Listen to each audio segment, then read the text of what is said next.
Practical है how to grind V tool.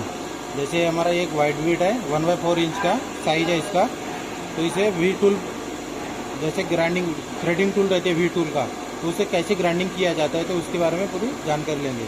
तो सबसे पहले जैसे ये हमारा वाइट वीट है तो इसको इस प्रकार से होल्ड किया जाता है अपने उंगलियों के ऊपर। जैसे कटिंग टूल के नीचे ये 3 उंगली रखा जाता है और उसके ऊपर ये अपनी छोटी उंगली। उसके बाद ये हमारा टूल रेस्ट ग्राइंडिंग, ये पेडेस्टल ग्राइंडर है, इसका टूल रेस्ट वाला ये पार्ट है, इसके ऊपर अपने हाथों को ऐसे होल्ड किया जाता है। इसके बाद हमें एक साइड से जैसे हमें वी टूल ग्राइंडिंग करना है तो कटिंग टूल को एक एंगल में रखना है, क्योंकि वी टूल 60 डिग्री में ग्राइंडिंग किया हुआ रहता है।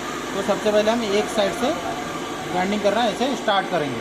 तो ध्यान में रखिए कि जब हम ग्राइंडर पे काम करते हैं तो ग्राइंडर के एकदम जो कटिंग व्हील ग्राइंडिंग व्हील है उसके एकदम अपोजिट साइड में खड़े होकर नहीं ग्राइंडिंग करना है, कौन से भी एक साइड में खड़े होकर होना है, उसके अपोजिट साइड में नहीं होना है। तो सबसे पहले स्टार्ट करना है, इस तरह से ग्राइंडिंग स्टार्ट करना है। वाइट वीट बहुत जल्दी गर्म होता है, इसलिए ठंडा करने के लिए कूलेंट का भी उपयोग करना है।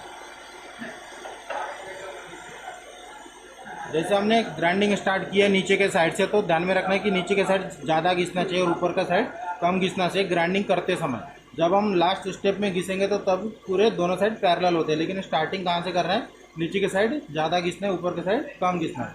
तो इस प्रकार से हमें ग्राइंडिंग कंटिन्यू करना है जब तक हमें वन साइड हमारा वी शेप में नहीं आता है।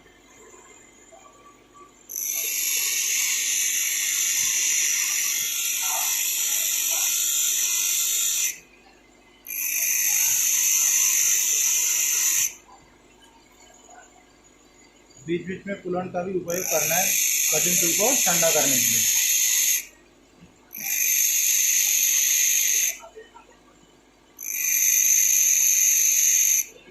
देख सकते हैं कि यहाँ पे वी आकार वन साइड से आ गया है। हमें अभी नेक्स्ट स्टेप आता है, इसका अपोजिट साइड भी वी आकार में लाना है। तो अपोजिट साइड को वी आकार में लाने के लिए जैसे पहले हमने इस एंगल में पकड़े थे कटिंग टूल को, अभी इसके अपोजिट एंगल में इस प्रकार से पकड़ना है और सेम प्रोसेस करना है। स्टार्टिंग नीचे के एंड पॉइंट से स्टार्टिंग करना है ग्राइंडिंग करना।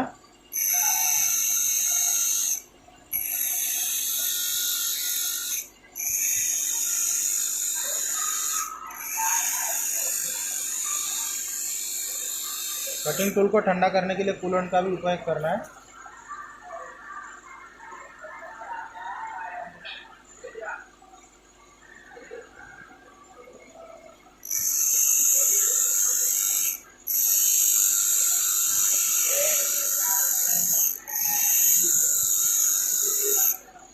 ग्राइंडिंग का वीडियो इसमें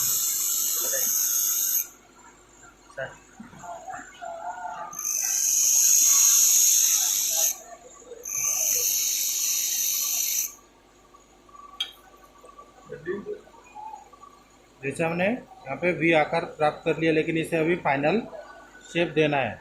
जैसे यहाँ पे आप देख सकते हैं कि यहाँ पे वी आकार दिख रहा है, लेकिन थोड़ा इस साइड से कम इस साइड से ज़्यादा दिख रहा है, तो अभी फाइनल आकार देना है वी आकार को।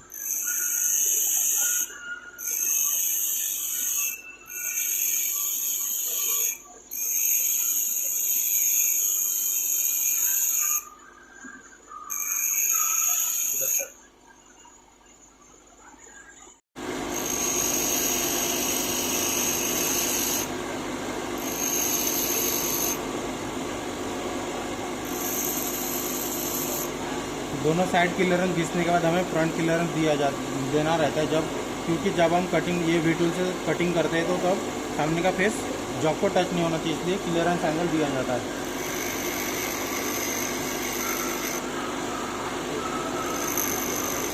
इस प्रकार से क्लियरेंस एंगल दिया जाता है कटिंग पॉइंट तक। और ये हमारी पूरी ग्राइंडिंग हो चुकी है वी टूल की।